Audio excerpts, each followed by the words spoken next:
Hi friends. आज हम कक्षा 10 OMR उत्तर पत्रक भरना आपको सिखाएंगे। वीडियो में अंत तक बने रहिएगा, वीडियो को स्किप मत कीजिएगा, क्योंकि इसके आगे मैं जो है आपको होम साइंस का पेपर भी सॉल्व कराऊंगा। 2024 का होम साइंस का पेपर भी सॉल्व कराने वाला हूं, इसलिए आप वीडियो में बने रहिएगा, स्किप मत कीजिएगा। सबसे पहले हम जान लेते हैं कि OMR कैसे भरें। अगर आप OMR में गलती करते हैं तो उत्तर की जांच नहीं होती है, इसलिए पहले हम भरना OMR पत्रक सीख लेते हैं। चलिए देखते हैं। पहला देखिए दिया गया हमको क्या भरना है। पहले हमको जिला कोड भरना है। क्या भरना है? जिला कोड और जिला का नाम। तो जैसे अगर आप सिद्धार्थनगर से हैं तो लिखेंगे, इसमें लिखेंगे क्या, जिला में लिखेंगे सिद्धार्थ नगर। क्या लिखेंगे? सिद्धार्थ नगर। क्या हो जाएगा? सिद्धार्थ नगर। ये भर देंगे। इसके बाद जिला कोड क्या है? सिद्धार्थ नगर का जिला कोड है 73। तो क्या लिख देंगे? 73 73। ठीक है, 73 73 हो गया। इसके बाद आप अपने केंद्र का कोड लिखेंगे। क्या लिखेंगे? केंद्र कोड लिखेंगे। जैसे मैं मऊ इंटर कॉलेज से रिलेटेड हूँ तो हमारा जो है विद्यालय कोड है 1136। तो हम इसमें केंद्र कोड में भर देंगे 1136। आप जहाँ पर पेपर देंगे वो जो केंद्र जो प्रवेश पत्र मिलेगा आपको, उसमें केंद्र कोड लिखा रहता है, वहाँ से आप केंद्र कोड लिख सकते हैं। अगर वहाँ से भी नहीं लिख पा रहे हैं तो विद्यालय में आप टीचर से पूछेंगे तो टीचर आपको बता देंगे कि वहाँ का केंद्र कोड क्या है। तो इसमें आपको भरना है केंद्र कोड।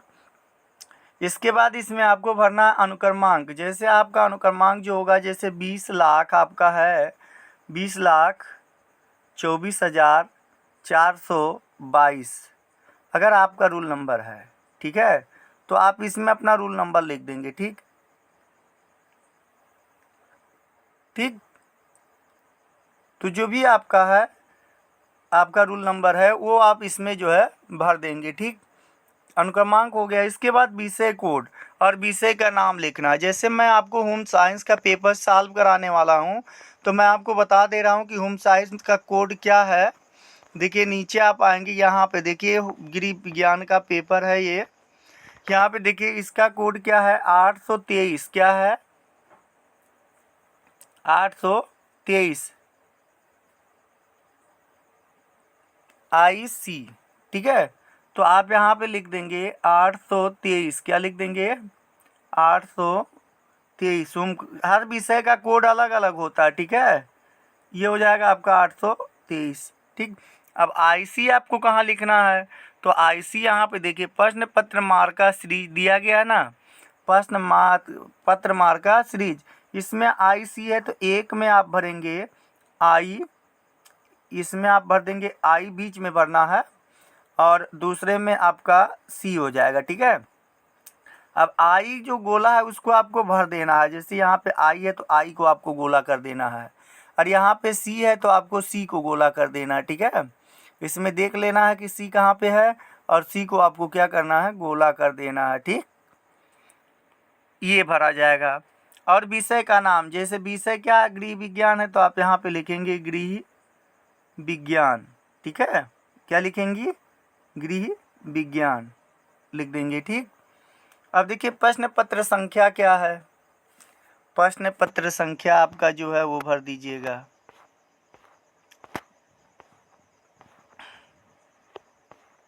ठीक, तो 823 है ना, 823 भर दीजिएगा। ये हो गया।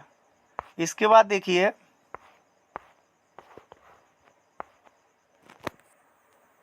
प्रश्न पत्र संख्या में देखिए आपको क्या भरना है। प्रश्न पत्र संख्या का मतलब होता है कि जो पेपर आपका होता है वह एक पेपर हो रहा है या दो पेपर हो रहा है।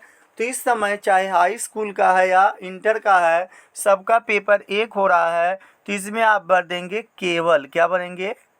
केवल। प्रश्न पत्र संख्या में लिखेंगे केवल, और अगर इंग्लिश में लिखना चाहेंगे तो लिख देंगे ओनली। ठीक है, इतना आप भर लिए।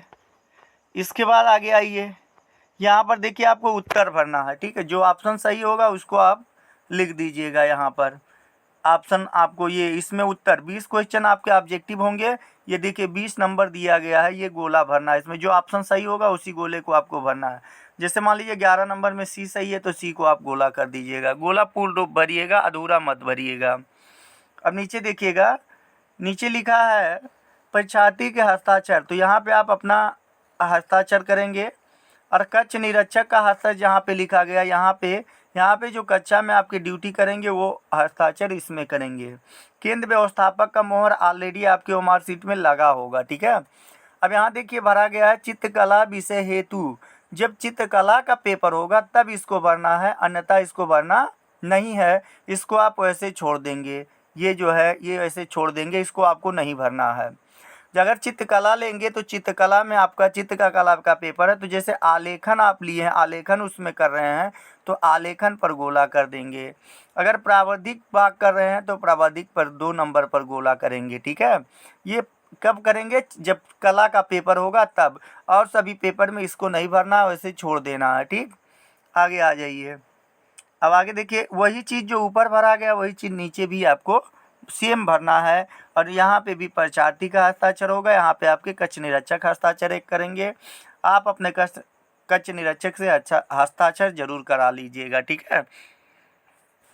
अब आइए हम देखते हैं गृह विज्ञान की पेपर। देखिए हमारा क्या है, ये गृह विज्ञान केवल बालिकाओं के लिए होता है, तो आप लोग जो है इसको भलीभांति से तैयारी कर लीजिएगा। 2024 का ये पेपर है, ठीक है। अब यहाँ पे देखिए, यहाँ पे आपको पेपर में भी आपको यहाँ पे अनुक्रमांक भरना है और यहाँ पे अपना आपको नाम लिख देना है कि जैसे इसमें लिखा गया 12, 42, 67, 86, 49। ये जिसका पेपर उस लड़की का नाम रहा होगा चांदनी शर्मा रहा।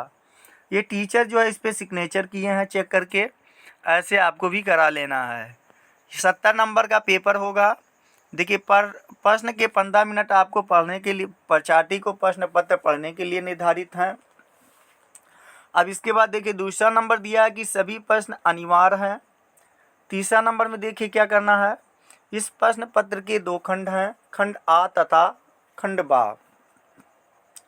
चौथा नंबर पढ़िएगा, चौथे में देखिए क्या लिखा गया, खंड आ में 1 अंक के 20 बहुविकल्पीय प्रश्न हैं जिनके उत्तर OMR उत्तर पत्रक पर देने हैं।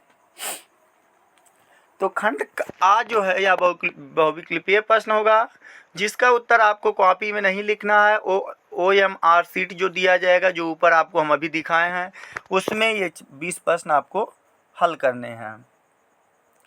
5 नंबर पे देखिए क्या लिखा है, प्रश्न के अंक उसके सम्मुख अंकित हैं। अब इसका मतलब हुआ कि प्रश्न कितने नंबर के हैं, जो प्रश्न आप करेंगे उसके सामने नंबर लिखा हुआ है, कौन सा प्रश्न कितने नंबर का है। 6वां नंबर देखिएगा, खंड बा में 50 अंक के वर्णनात्मक प्रश्न हैं। तो टोटल आपके 70 नंबर के पेपर हैं, जिसमें से 20 नंबर बहुविकल्पीय प्रश्न हैं। तो आपके लिखित के प्रश्न जो बचे जो नंबर बचे वो 50 नंबर के होंगे, ठीक है। यही कह रहा है ये। अगला देखिएगा, ये खंड बा में अति लघु उत्तरीय, लघु उत्तरीय और दीर्घ उत्तरीय प्रश्न हैं। उनके उत्तर हेतु निर्देश प्रत्येक प्रकार के प्रश्नों के पहले दिए गए हैं। देखिए खंड बा में 3 तरह के प्रश्न आपको मिलेंगे। एक तो अति लघु उत्तरीय। अति लघु उत्तरीय का मतलब होता है बहुत ही छोटा, और लघु उत्तरीय मतलब उससे थोड़ा सा बड़ा, और दीर्घ उत्तरीय मतलब आपको लॉन्ग प्रश्न होते हैं, ठीक है। अब आइए हम देखते हैं 7वें पॉइंट में हमसे क्या कह रहा है। 8वें पॉइंट में, प्रथम प्रश्न से आरंभ कीजिए तथा अंतिम प्रश्न तक करते जाइए, जो ना आता हो उस पर समय नष्ट ना करें।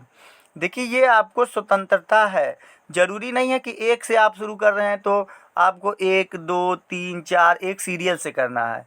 कोई मतलब नहीं है कि आपको एक सीरियल से ही करना है। जो प्रश्न आपको आता है वह प्रश्न सबसे पहले वाले पृष्ठ पर आप कीजिएगा। जो प्रश्न आपको बहुत अच्छी तरह से आता है, कम से कम 1 से 2 पेज, 2-3 पेज तक आप जो है जो प्रश्न आपको बहुत अच्छी तरह से आते हैं बढ़िया से हेडिंग डालकर पहले और दूसरे तीसरे पेज पर आप उत्तर लिखिएगा। ठीक, इसके बाद आप जो है जो प्रश्न नहीं आते हैं उसको आप जो है बीच में कीजिएगा, इससे आपके नंबर बहुत अच्छे मिलेंगे। अब आगे देखिए, अब खंड आ, प्रश्न 1 से 20 बहुविकल्पीय प्रश्न हैं। प्रत्येक प्रश्न के चार विकल्प उत्तर दिए गए हैं।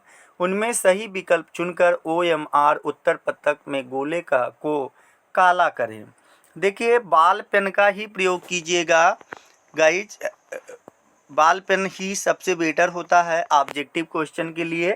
कंप्यूटर उसमें जो है उसका जो है कॉपी चेक होने में कंप्यूटर में आराम रहता है, इसलिए आप जो है बॉल पेन ही प्रयोग कीजिएगा। बॉल पेन में ज़्यादातर आप काला पेन का प्रयोग करेंगे तो और बेटर होगा। अगर काला नहीं करना चाहते हैं तो नीले पेन का भी प्रयोग कर सकते हैं। जेल पेन का प्रयोग आप कदापि मत कीजिएगा, जेल पेन का प्रयोग नहीं करना है। चलिए हम पहला क्वेश्चन सॉल्व करते हैं। पहला क्वेश्चन हमसे पूछा गया है, यदि एक पुस्तक का मूल्य 35 रुपया है तो 12 पुस्तकों का मूल्य क्या होगा। देखिए, कह रहा है कि एक पुस्तक का मूल्य 35 रुपया है तो आपको 12 पुस्तकों का मूल्य पूछा गया है, तो इसका मतलब क्या करना है, आपको 35 में 12 से गुणा कर देना है। ठीक है, 35 में आपको 12 से गुणा कर देना है। ठीक, तो अब गुणा करेंगे तो हो जाएगा 12 पंचे 60 का 0, हाथ में 6, इसके बाद देखिए 12 तिहाई 36, 36 6 42, उत्तर कितना आएगा 420। तो 420 पहला ही ऑप्शन है, इसलिए पहला क्वेश्चन आपका पहला ऑप्शन सही है। चलिए दूसरा नंबर क्वेश्चन देखते हैं। दूसरा नंबर क्वेश्चन देखिए, सामने लिखा गया है सभी प्रश्न ये जो है एक एक नंबर के हैं। देखिए एक एक, ये सब एक एक नंबर के हैं और ठोस नंबर है। सही है तो पूरा नंबर मिलेगा, गलत है तो कुछ नहीं मिलेगा। देखिए पर दूसरा क्वेश्चन है, पारिवारिक बजट बनाने का उद्देश्य क्या होता है। तो जो पारिवारिक बजट का उद्देश्य बनाया जाता है, ये देखिए पहला नंबर बचत ये भी सही है, व्यय पर नियंत्रण सही है, आय की जानकारी सही है, उपरयुक्त सभी, तो डी ऑप्शन करेक्ट हो जाएगा, तीनों सही है। ठीक है, तीनों सही है तो इसका ऑब्जेक्टिव इसका जो ऑप्शन कौन सा होगा, डी सही हो जाएगा। तीसरा नंबर क्वेश्चन आपसे पूछा गया है, घर की सफाई करने के बाद कूड़े का क्या करना चाहिए।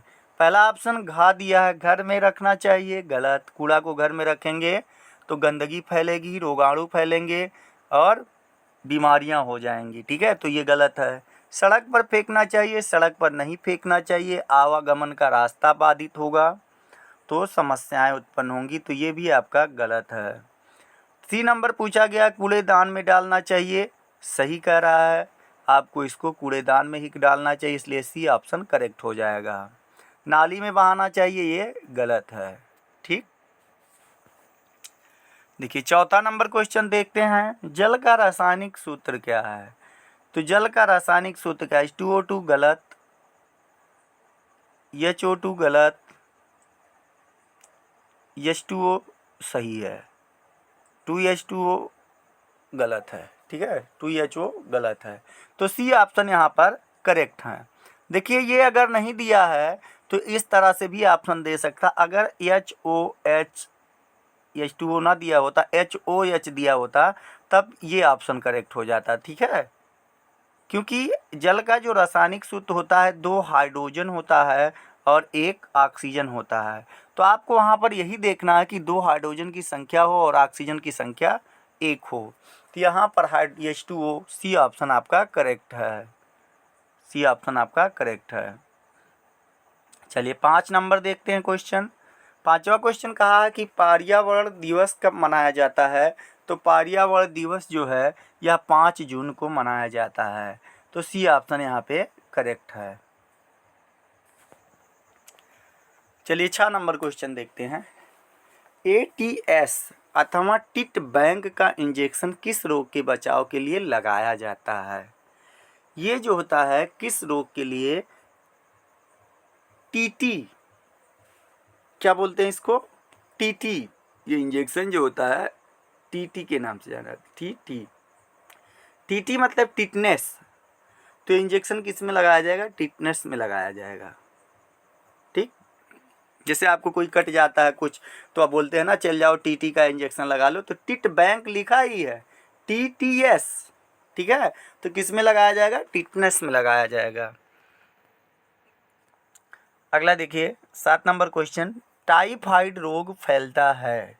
अब देखिए पूछ रहा है टाइफाइड रोग किससे फैलता है, एनोफ्लीज से। तो एनाफ्लीज से क्या होता है, एनाफ्लीज से मलेरिया होगा। ठीक है, मलेरिया हो जाएगा। मच्छर का नाम है, वो काट लेती है, मादा मच्छर होती है, अगर ये काट लेती है तो मलेरिया नामक रोग हो जाता है। ठीक है, प्लाज्मोडियम। अब देखिए ये दिया है साल्मोनेला टाइफी से, तो ये सही है, साल्मोनेला टाइफाइड रोग फैलाता है। ठीक है, ये जीवाणु जो है ये रोग फैलाता है, तो ये ऑप्शन आपका करेक्ट है 7वें का। 8 नंबर क्वेश्चन देखिएगा, घर में सिलाई करने से बचत होती है। जब आप घर पे सिलाई करेंगे तो किस चीज़ की आपकी बचत होगी। ठीक है, ये आपसे पूछा गया है। तो पहला नंबर देखिए समय दिया है, तो भाई आप घर पे सिलाई करेंगे तो आपकी समय की बचत होगी ही, क्योंकि अगर आप बाहर जाएंगे तो जाने में आपका टाइम लगेगा, वो टेलर कहेगा मेरे पास टाइम नहीं है, बहुत सारे कपड़े गजे हुए हैं, तो इसमें भी वो टाइम ले लेगा, तो इससे आपका समय जो है दुरुपयोग होगा।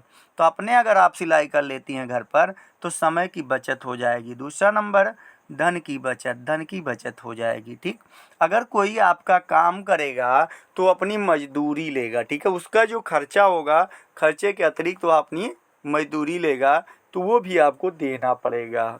अगर आप घर पे सिलाई करती हैं तो जो आप सिलाई देती हैं उसकी मजदूरी जो देती है वो मजदूरी भी आपका बच जाता है, तो इसलिए धन की भी बचत होगी। दूसरा नंबर वस्त्र की बचत होगी।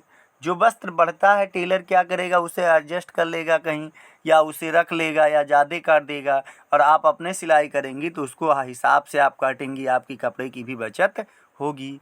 तो इसलिए आपका डी ऑप्शन सही हो जाएगा, तीनों की बचत होगी। ठीक है, तीनों सही है, तो डी ऑप्शन आपका यहाँ पे सही है 8वें का। 9 नंबर क्वेश्चन देखिएगा, कपड़े पर निशान लगाना चाहिए। देखिए कपड़े पे ऐसे चॉक से निशान लगाना चाहिए जो कि आराम से छूट जाए। ठीक है, तो पेंसिल से लगाएंगे तो आराम से नहीं छूटेगा, इसलिए गलत है। फ्रेंच चाक से लगाएंगे तो नहीं छूटेगा। ठीक, तो मिल्टन चाक बेटर होता है, ये आराम से छूट जाता है, तो बी ऑप्शन आपका करेक्ट हो जाएगा। 10 नंबर क्वेश्चन पूछ लिया कि विटामिन सी का सबसे अच्छा स्रोत क्या है। ठीक है, विटामिन सी का सबसे अच्छा स्रोत क्या है, नींबू में विटामिन सी पाया जाता है। ठीक है, तो विटामिन सी कहाँ पे पाया जाता है, तो जो खट्टे पदार्थ होते हैं उसी में जो है विटामिन सी पाया जाता है। अब यहाँ पे देख दिया है कि खट्टे फल, तो खट्टे फल जो होंगे उसमें विटामिन सी पाया जाएगा। फल से नहीं मतलब कोई भी पदार्थ अगर वो खट्टा है तो उसमें विटामिन सी पाया जाएगा, तो आपका विटामिन सी खट्टे पदार्थ में पाया जाता है। यहाँ पे खट्टे फल दिया गया है, तो डी ऑप्शन आपका करेक्ट है। चलिए 11 नंबर क्वेश्चन देखते हैं। 11 नंबर क्वेश्चन है, भोजन परोसने के लिए डैश दिया गया है का प्रयोग करना चाहिए। जब कहीं भोजन परोसा जाए तो आप किस तरह के चम्मच का प्रयोग करेंगे। पहला नंबर हाथ की उंगलियों का, गलत है, हाथ की उंगलियों का प्रयोग नहीं करना चाहिए। कांटेदार चम्मच का, कांटेदार चम्मच से आप भोजन दोगे तो गिर जाएगा, दाल निकलेगा कांटेदार चम्मच से, नहीं निकलेगा ना। लकड़ी की छुरी से, ये भी गलत है, छुरी से भोजन कहीं परोसा जाता, नहीं परोसा जाता है। बड़ा चम्मच, परोसने वाला चम्मच, ये सही है, तो डी ऑप्शन यहाँ पर 11 का सही है। ठीक है, चलिए हम 12 नंबर क्वेश्चन देखते हैं। गाइज आप जो है वो चैनल को, वीडियो को स्किप मत कीजिएगा, आराम से देखिए, कोई दिक्कत नहीं है।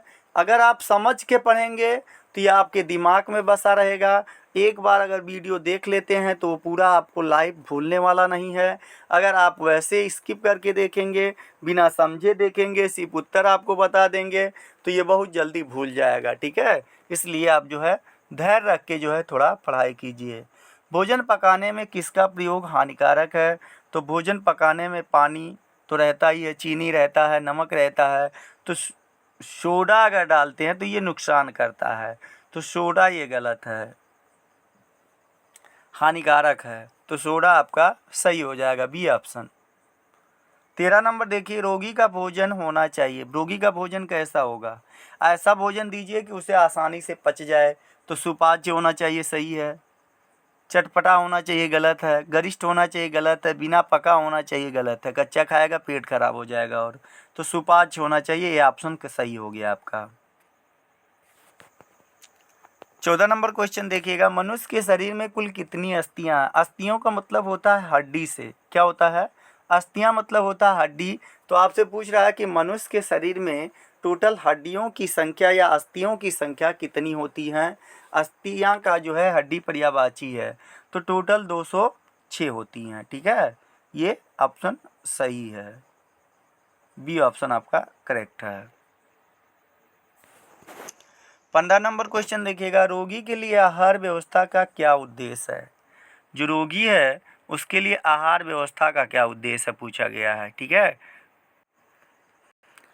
रोगी के लिए आहार व्यवस्था का क्या उद्देश्य है? संतुलित आहार देना चाहिए, पोषण की कमी दूर करना, अधिक ऊर्जा देना, उपयुक्त सभी।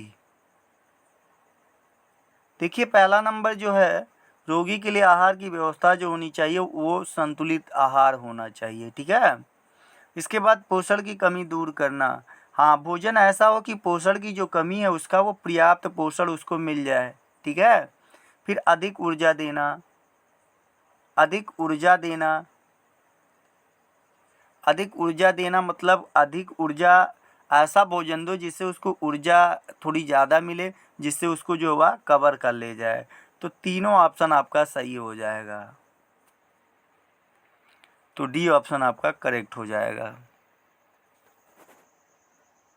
चलिए 16 नंबर क्वेश्चन देखते हैं, सिल्वेस्टर विधि का प्रयोग होता है। सिल्वेस्टर विधि का प्रयोग कहाँ पर किया जाता है, ठीक है। ये सिल्वेस्टर विधि का प्रयोग कहाँ होता है? ये जो गर्दन से हड्डी होती है वहाँ सिल्वेस्टर का प्रयोग कहाँ होता है पूछा गया, ठीक है। सॉरी, देखिए हड्डी टूटने पर गलत, डूबने पर, बेहोश होने पर, ठीक है, ये श्वसन क्रिया में उपयोग किया जाता है। तो ये जो है इनमें से कोई नहीं ऑप्शन सही हो जाएगा, डी ऑप्शन आपका करेक्ट है। यहाँ पे इनमें से कोई नहीं, डी ऑप्शन सही हो जाएगा। मानव मेरुदंड में कितनी पृष्ठीय कशेरुक होती हैं? तो टोटल पृष्ठीय कशेरुक जो होती हैं ये 12 होती हैं। 18 नंबर क्वेश्चन देखिएगा, मांसपेशियों में अस्थिभंग के कारण होता है। जब मांसपेशियों में अस्थिभंग का मतलब होता है कि टूट जाए, टूट जाए, अस्थि टूट जाए, कस की चोट लग जाए, मोच आ जाए, तो ये सब इसके अंतर्गत आते हैं, ठीक है। तो अस्थिभंग जब होगा, अस्थिभंग मतलब हड्डी में विकार उत्पन्न हो जाना। तो हड्डी में जब विकार उत्पन्न होगा शरीर में, हड्डी वाले हड्डी भाग में, तो जब हड्डी में विकार, मांसपेशियों में अस्थिभंग हुई मांसपेशियों में, तो क्या हो जाएगा, उसमें विकार उत्पन्न हो जाएगा। तो जब उसमें विकार उत्पन्न होगा तो वहाँ पर सूजन भी हो सकता है, सूजन होगा तो दर्द भी होगा, अंग निष्क्रिय हो सकता है, मतलब टूट भी सकता है, अंग निष्क्रिय भी हो सकता है, काम ना करे। तो ये तीनों सही है, इसलिए यहाँ पर डी ऑप्शन सही हो जाएगा, डी ऑप्शन करेक्ट है। ऑप्शन डी आपका यहाँ पे 18वें का सही है। 19 नंबर देखिएगा, सबको पता है कि थर्मामीटर की सहायता से हम पता लगाते हैं। थर्मामीटर का उपयोग कहाँ किया जाता है? जब आप डॉक्टर के पास जाते हैं और कहते हैं आपको बुखार है, तो डॉक्टर आपको एक कांच की देता है, कांच जिसमें पारा भरा होता है, क्या रहता है, पारा भरा होता है। कांच का एक आपको नली देता है जिसमें पारा भरा होता है, कहता है अपने शरीर के पास लगा लो, हाथ के पास। तो ये जो है वो जो रहता है उसी का नाम है थर्मामीटर। तो वो किसके लिए होता है? बुखार के लिए। तो बुखार क्या होगा, जब शरीर का तापमान बढ़ जाएगा उसी को क्या कहते हैं, बुखार कहते हैं। शरीर के तापमान को बढ़ने को ही बुखार कहते हैं। तो शारीरिक तापमान बढ़ जाएगा, इसलिए सी ऑप्शन आपका सही हो जाएगा। 19 नंबर पे सी ऑप्शन सही है। 20 नंबर पूछा कि धुराग्र संधि पाई जाती है, कहाँ पाई जाती है? ये जो है गर्दन से लेके खोपड़ी तक होती है। कहाँ से होती है? ये अस्थि गर्दन से लेके खोपड़ी तक होती है, जिससे घूमने में आपकी जो है गर्दन की मदद करती है। तो यहाँ पे सी ऑप्शन आपका सही हो जाएगा। कहाँ होती है? खोपड़ी में होती है। चलिए अब हम अति लघु उत्तरीय प्रश्न देखते हैं। 21 से लेके 26 तक अति लघु उत्तरीय प्रश्न है। प्रत्येक प्रश्न का उत्तर अधिकतम 25 शब्दों के अंतर्गत ही देना है। ज़्यादा मत लिखिए, ज़्यादा लिखने से नंबर नहीं मिलता है, सटीक उत्तर से देने से नंबर मिलता है। ठीक है, तो इसको आप पढ़ लीजिएगा। ड्राई क्लीनिक शुष्क विधि के 2 लाभ लिखना है। सिलाई मशीन के 2 लाभ लिखना। देखिए अभी ऊपर ऑप्शन में पूछा गया था कि सिलाई मशीन, जैसे सिलाई घर पे सिलाई करने से क्या लाभ होता है। सिलाई मशीन होगी तो समय की बचत होगी, धन की बचत होगी। ठीक है, अगला है रेखांकित चेक किसे कहते हैं। ठीक है, रेखांकित चेक किसे कहते हैं? नाम है रेखांकित चेक, तो जिस रेखा चेक पर रेखा रहेगा वो आपका रेखांकित चेक के अंतर्गत आएगा। बाएं कोण पे 2 ऐसे रेखाएं खींची रहती हैं। 24 नंबर देखिएगा, प्राकृतिक एवं कृत्रिम श्वसन क्रिया के बीच 2 अंतर लिख देना। ठीक है, कृत्रिम श्वसन जो मानव द्वारा दिया जाता है, आप जाते हैं तो ऑक्सीजन का सिलेंडर लगा दिया जाता है, और प्राकृतिक श्वसन देख ही रहे हैं, जैसे प्राकृतिक में खुली हवा में आप सांस ले रहे हैं। 25 नंबर, अस्थिभंग के 2 प्रकार केवल नाम लिखिए। अस्थिभंग का आपको प्रकार लिखना है, खाली उसका नाम लिखना है। 26 नंबर, प्राथमिक चिकित्सा किसे कहते हैं, आपको बता देना। प्राथमिक चिकित्सा क्या होती है? जो घर पे इलाज किया जाता है वही प्राथमिक चिकित्सा के अंतर्गत आ जाता है। चलिए अगला नंबर, लघु उत्तरीय प्रश्न क्या? देखिए 27 से 31 तक लघु उत्तरीय प्रश्न है। प्रत्येक प्रश्न का उत्तर अधिकतम 50 शब्दों में देना था। अब देखिए वहाँ पर आपको 25 शब्दों में देना था, इसलिए 2 नंबर का था। अब यहाँ पे उसका दूना देना है 50 नंबर में, इसलिए यहाँ के जो भी क्वेश्चन है ये 4 नंबर के हैं। पहला, घर की सफाई के महत्व को स्पष्ट कीजिए। घर की सफाई, आपको मालूम है कि घर की सफाई करनी जरूरी होती है। ठीक है, अब देखिए कल्प कितने प्रकार के होते हैं? अरारोट का कल्प बनाने की विधि लिखिए। देख लीजिएगा, अगर आपको नहीं आएगा तो कमेंट कीजिएगा, मैं आपको इसका उत्तर भी दे दूंगा अगले वीडियो में। देखिए 29 नंबर क्वेश्चन पूछा गया है कि भोजन में कौन कौन से आवश्यक पोषक तत्व पाए जाते हैं, इनके क्या लाभ हैं? देखिए मुख्य क्या है, संतुलित आहार किसे कहते हैं? संतुलित आहार की परिभाषा लिख दीजिएगा सबसे पहले। कमेंट करके बोलिएगा संतुलित आहार क्या है। जी हाँ, जिसमें सभी पोषक तत्व पाए जाते हैं उसे संतुलित आहार कहते हैं। ठीक है, जैसे विटामिन, कार्बोहाइड्रेट्स, वसा आदि। 30 नंबर क्वेश्चन देखिएगा, घर के कूड़ा करकट को हटाने व नष्ट करने के उपायों को स्पष्ट कीजिए। इसको लिखना है, कैसे आप हटा सकती। पहला नंबर तो कूड़ेदान का उपयोग कीजिएगा, तो और थोड़ा आपको जो है फायदा होगी। कंकाल तंत्र के विभिन्न कार्य लिख दीजिएगा 31 नंबर में। चलिए दीर्घ उत्तरीय प्रश्न देखते हैं। अब आ जाइए दीर्घ उत्तरीय प्रश्न। इसमें पूछा गया है कि प्रश्न संख्या 32 से 24 तक जो है दीर्घ उत्तरीय प्रश्न है। प्रश्न संख्या 32 व 33 के विकल्प दिए गए हैं। प्रत्येक प्रश्न के एक ही विकल्प का उत्तर लिखना है। प्रत्येक प्रश्न का उत्तर अधिकतम 100 शब्दों के अंतर्गत देना है। ठीक, इसमें आपको विकल्प दिया है, चाहे आप अथवा कीजिए या उसको कीजिए, यह आप पे डिपेंड करता है।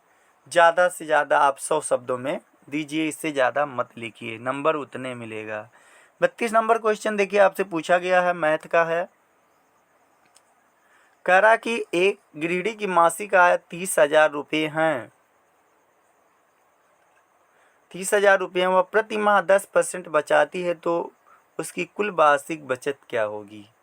30,000 में वो 10 रुपया बचाती है, तो वार्षिक बचत उससे पूछ लिया है आपसे, क्या होगा? ठीक है, क्या होगा बताइए। 1 साल दिया है ना, 1 बरस दिया है, तो आप एक काम कीजिए ना, 3,000 लिख दीजिए, मूलधन गुणे दर गुणे समय लगा दीजिए। 30,000 लिख दीजिए, 30,000 गुणे 10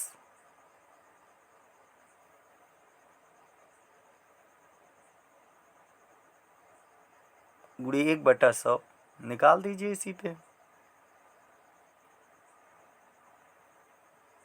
2 जीरो कैंसिल हो गया आपका। ठीक।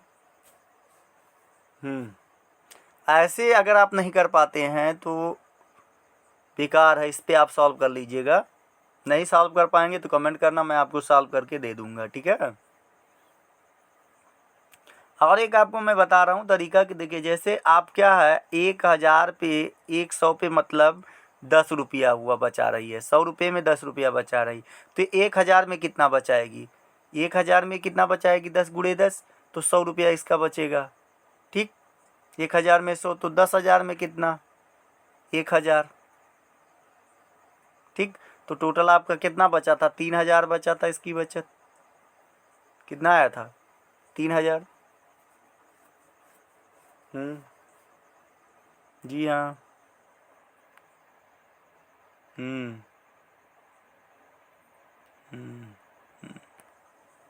और ये प्रतिमाह बचत करती है। ठीक है। तो 1 साल में कितना बचाएगी? प्रतिमाह 10%, तो 30 गुणे 12 कर दीजिएगा, 3000 गुणे 12 हो जाएगा। 3000 गुणे 12, 12 तिया 36 जी। इतना आ जाएगा उसका। 36,000 रुपया उसकी बचत होगी। चलिए, अथवा आप गृह गणित क्या है इसके महत्व को स्पष्ट कीजिए। अगर उसको नहीं करना चाहते हैं सवाल तो इसको कर लीजिएगा। सवाल आप करेंगे, प्रश्न हल करेंगे, बहुत ही आसान रहेगा, ठोस नंबर रहेगा।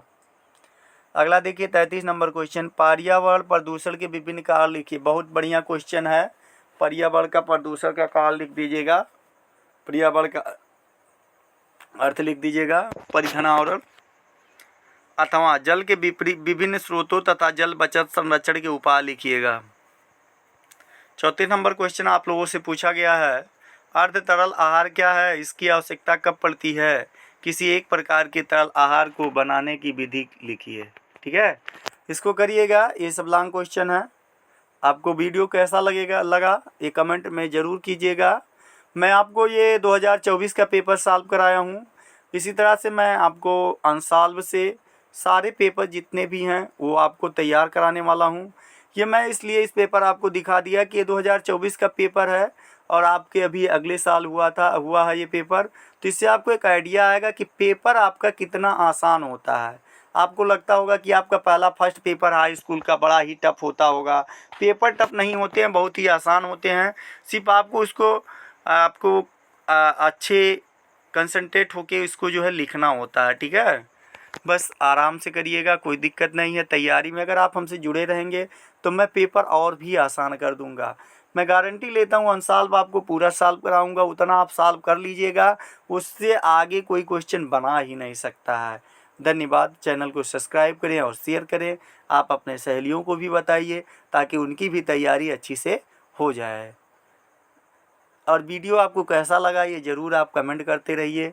और आपके एक लाइक और एक कमेंट से ही हमारा जो है मनोबल बढ़ता है और मैं आप लोगों के लिए मेहनत करता हूँ ताकि आपके अच्छे से अच्छे नंबर प्राप्त हों। ठीक है, धन्यवाद।